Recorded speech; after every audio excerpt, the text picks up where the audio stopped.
The Best Loved Bear.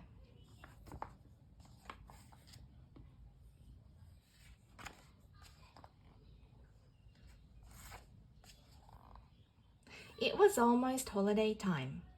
"Let's do something special," said Mr. McDonald. "Let's have a Best Loved Bear competition." Tim was worried. He had a bear called Toby, and he loved him very much. But that was the problem.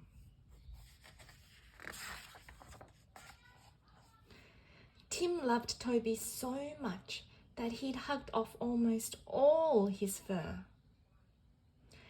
Tim loved Toby so much that he'd sucked a piece of his left ear right off and worn a hole in his nose with kisses.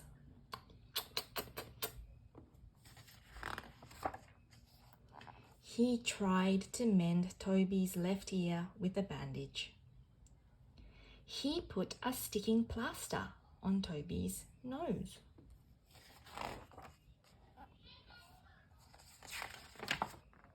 And he washed off as much of the ice cream as he could.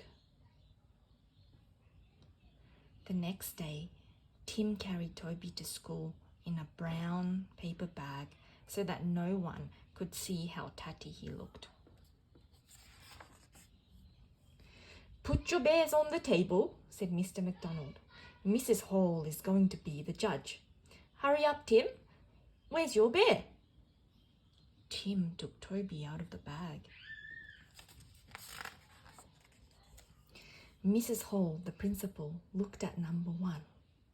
"This is a smart bear," she said. "Someone has made this bear a new jacket.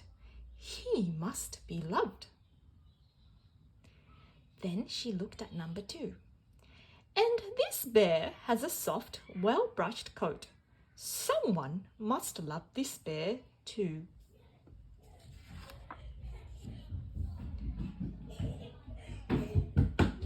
Then Mrs. Hall looked at bear number 3. "Now, this bear must be loved very much," she said. "Someone has been shining his nose and paws."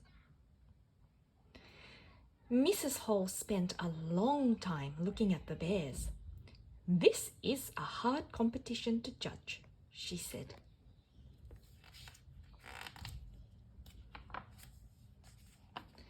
Then she looked at number 20.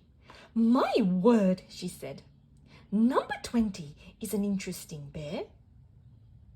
Tim went red.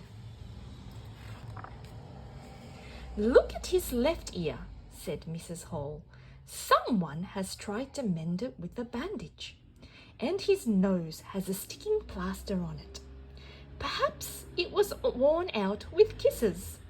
This bear has had the fur hugged off him," she said, "and someone has been feeding him ice cream."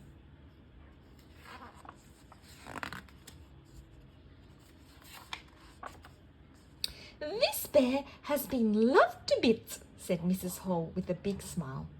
"I am going to give the gold medal for the best loved bear to number 20. Tim couldn't stop grinning. He tied the medal around Toby's neck. And that afternoon, he carried him on his shoulders all the way home. The end.